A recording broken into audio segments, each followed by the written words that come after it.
Minha mãe, Emília, faleceu esse ano, né, no mês de junho, a avó, né, Emília, como aqui as crianças, né, chamavam, e, claro, bisavó, os netos e netas, e ela faleceu com 93 anos de idade. E, portanto, porque ela faleceu esse ano, ela pegou todo o processo da pandemia, pelo menos até junho, quando ela nos deixou. Mas o mais forte disso é que minha mãe nasceu em 1929. E todas as vezes, depois que se iniciou o tempo pandêmico, que eu às vezes ligava para ela, ou quando eu conseguia e podia visitá-la pessoalmente, porque no primeiro ano, 1920, né, é algo que estava longe, mas 2020 estava encostado, né, muito perto, com uma ameaça muito forte, que era exatamente a pandemia. Todas as vezes que eu podia ir vê-la pessoalmente, dado que ela tinha que ficar salvaguardada em relação à eventual contaminação, eu às vezes falava para ela, ou pessoalmente, ou por telefone, falando: mãe, tá difícil, viu? Tá difícil. Isso em junho de 2020, em julho de 2020, nós estávamos recolhidas e recolhidos. Havia um número imenso de pessoas que tinham de trabalhar para nós vivemos na área de saúde, na área de transporte, na área de produção, na área de segurança, no agronegócio. Para nós continuarmos vivas e vivos, era preciso que muita gente lembrasse da importância daquilo que estava fazendo. E quem podia ficar mais distanciado do dia a dia, como é o meu caso, pela natureza da minha atividade, que sou grato às pessoas que tiveram, sim, né, de nos proteger e cuidar com o seu trabalho cotidiano. Às vezes, claro, eu também ficava meio agoniado e ligava para ela e falava assim: mãe, tá difícil, viu? Ela dizia: filha, eu vou te contar uma coisa. Eu nasci, dizia ela, em 1929. Ela nasceu. Eu nasci em 1929, isto é, eu nasci 10 anos após o final da Primeira Guerra Mundial, quando havia ainda reflexos de desespero na economia, na convivência, o número de famílias enlutadas.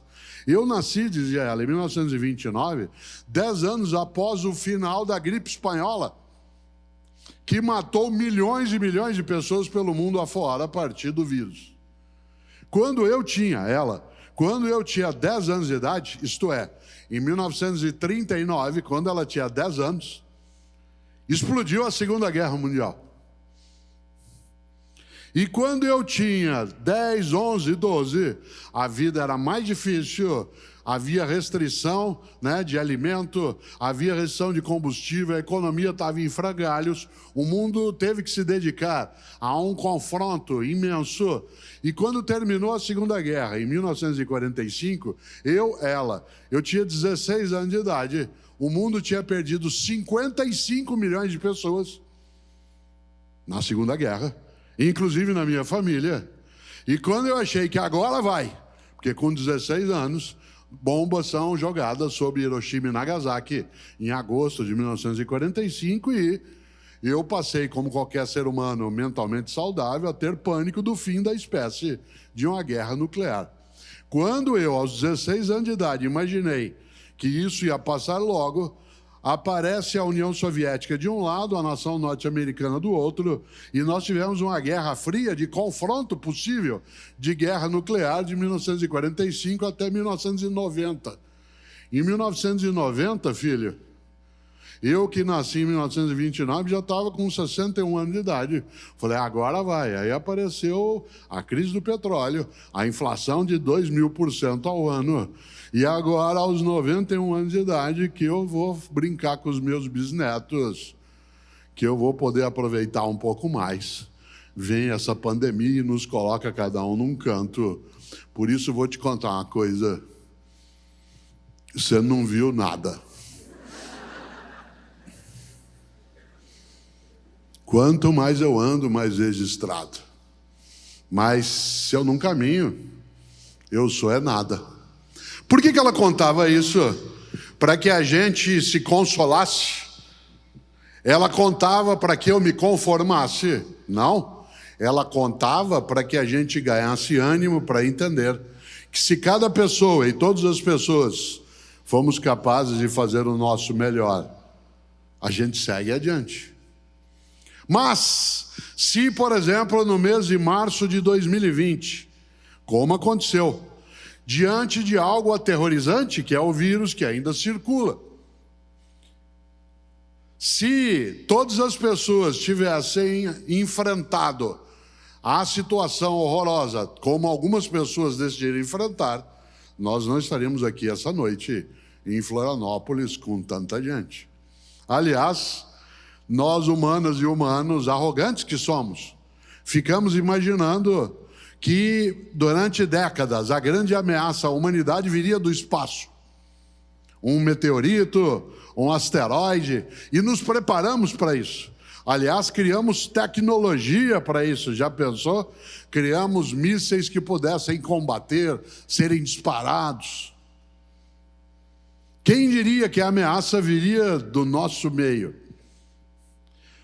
Eu, caipira que sou, nascido em Londrina, a gente caracteriza o que a humanidade viveu a partir de março de 2020, os caipiras chamamos de tranco, né? Tomou-se um tranco.